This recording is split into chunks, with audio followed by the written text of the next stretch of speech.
A mi equipo le tocó exponer metodología para realizar una auditoría informática. Mi equipo está conformado por José Zurita, María Flores y mi persona, Francia Sergio. Okay. El primer punto es planificación de una auditoría.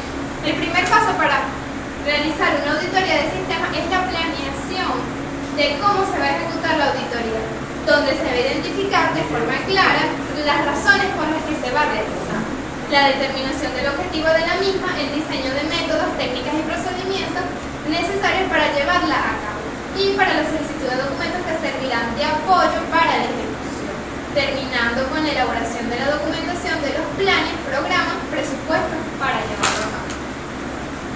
Los pasos son identificar el origen de la auditoría, visita preliminar al área informática, los objetivos de la planeación de la auditoría, determinar los puntos que serán evaluados, elaborar planes, programas y presupuestos para realizar la auditoría, identificar y seleccionar los métodos, herramientas, instrumentos y procedimientos necesarios para la auditoría, asignar los recursos y sistemas computacionales para la auditoría.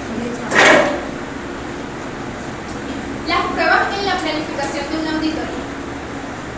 Las pruebas de controles de usuario.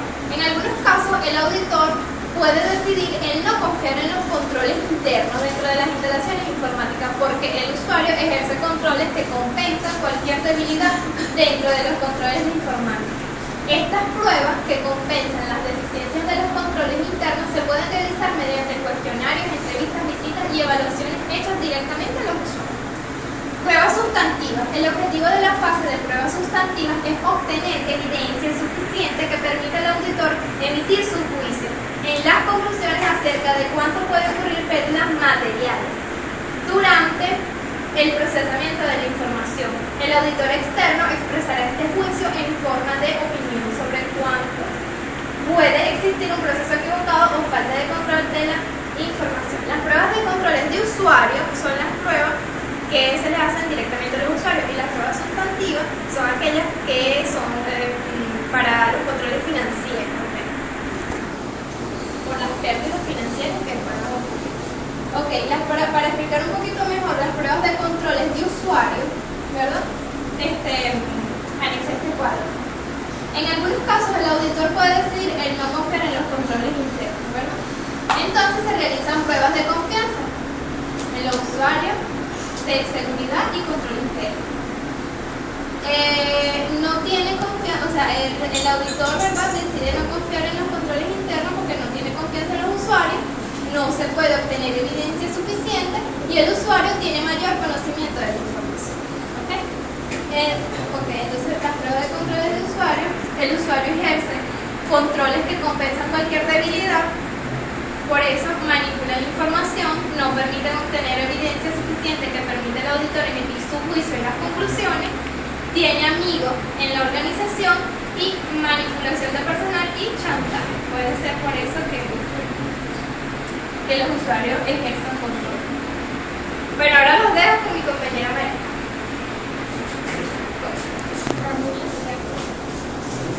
Buenas noches, mi nombre es María Flores y voy a exponerles lo que son los tipos de pruebas. Tenemos las pruebas en paralelo. Las pruebas en paralelo involucran probar productos en paralelo o subcomponentes de forma simultánea. Una estación de prueba en paralelo comparte un conjunto de equipos de prueba a través de múltiples interruptores de prueba, pero en algunos casos pueden tener un conjunto de hardware por separado para cada equipo, para cada unidad, cada equipo. Prueba de Dirac se utilizan para simular efectos cíclicos dentro de una tarea, o sea, hacen referencia a algunos tipos de pruebas en sistema en forma de ciclos repetitivos para contemplar el diagnóstico. Pruebas de aceptación. Estas pruebas las realiza el cliente. Son básicamente pruebas funcionales sobre el sistema completo y buscan una cobertura de la especificación de requisitos y del manual de usuario. Estas pruebas no se realizan durante el desarrollo, pues sería impresentable de cara al cliente, sino una vez pasadas todas las pruebas de integración por parte del desarrollador.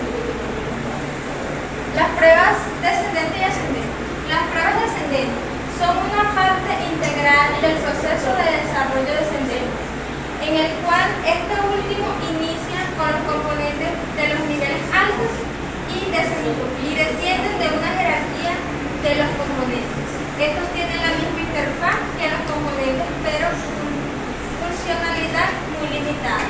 Después que se programa y se prueba el primer componente de nivel alto, se implanta y prueban sus componentes. De la misma forma, este proceso continúa hasta que los componentes del nivel bajo se implantan. De esta forma queda completamente probado el sistema completo. Las pruebas ascendentes comprenden integrar y probar los módulos en los niveles bajos de la jerarquía y después ascienden por la jerarquía de los módulos hasta que el módulo final se pruebe. Este enfoque no requiere que el diseño arquitectónico del sistema esté completo, por lo que se puede comenzar en una etapa inicial del proceso de desarrollo. Se emplea donde el sistema reutiliza y modifica componentes de otros sistemas. Las pruebas de caja negra. Las pruebas de caja negra se centran en lo que se espera de un módulo, es decir, intentan encontrar casos en el que el módulo no se atiene a su especificación. Por ello se denominan pruebas funcionales y el proveedor se limita a suministrarle datos como entrada y estudiar la salida, sin preocuparse de lo que pueda estar haciendo el módulo completo. Las pruebas de caja negra.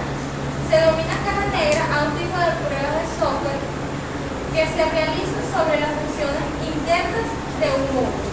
En estas pruebas estamos siempre observando el código que las prueba. Se dedican a ejecutar con ánimo de probarlo todo.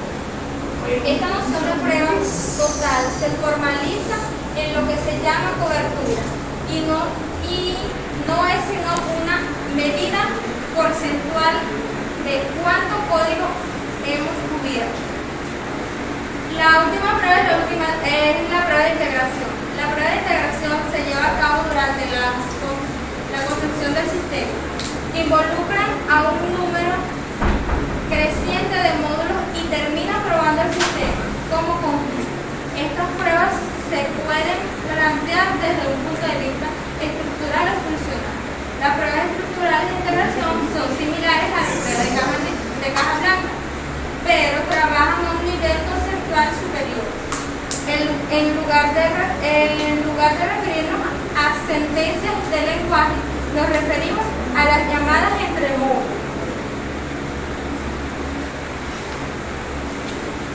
De todos, muy buenas noches. Me toca exponer controles. Mi nombre es José Solista y los controles. Los controles son los datos, son uno de los recursos más valiosos de la organización.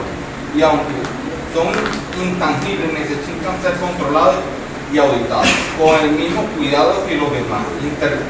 Inventarios de la organización por los cuales se debe tener presente la responsabilidad de los datos es compartida conjuntamente por algunas funciones determinadas y el departamento de control. Un problema de dependencia que se debe considerar es el que se origina por la duplicidad de los datos y que consiste en poder determinar los propietarios o usuarios posibles, principalmente en el caso de redes y bancos de datos, la responsabilidad de su actualización y consistencia. Los datos deberán tener una calificación estándar y un mecanismo de identificación que permita detectar duplicidad y redundancia dentro de una aplicación y de todas las aplicaciones en general. Se debe relacionar los elementos de los datos con la base de datos donde están almacenadas, así con los reportes y grupos del proceso donde se generen. ¿Qué son los controles? Los controles son todos aquellos pasos que uno debe dar para saber si la base de datos está duplicada, para saber si la base de datos está autenticada, para saber si está duplicada, si tienen tablas que son innecesarias. La organización en el centro del cómputo. Una dirección de informática debe administrar, debe tener y observar reglas relativas al orden y cuidado de la sala de máquinas.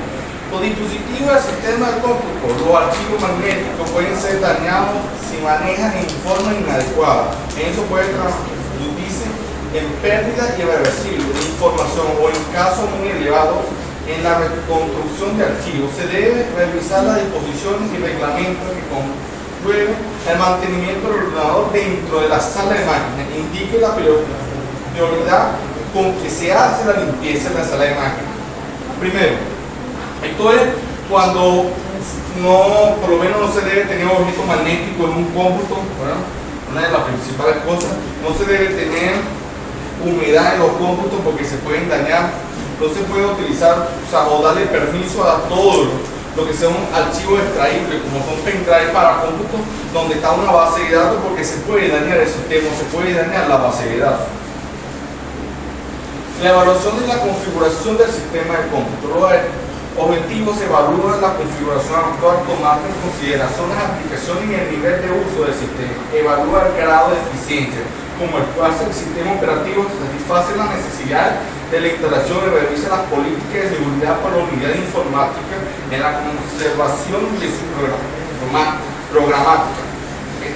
Esta sección está orientada a evaluar posibles cambios en el hardware a fin de nivel del sistema de cómputo con la carga de trabajo actual, de comparar la capacidad instalada con los planes de desarrollo a mediano y largo plazo. ¿Qué quiere decir esto?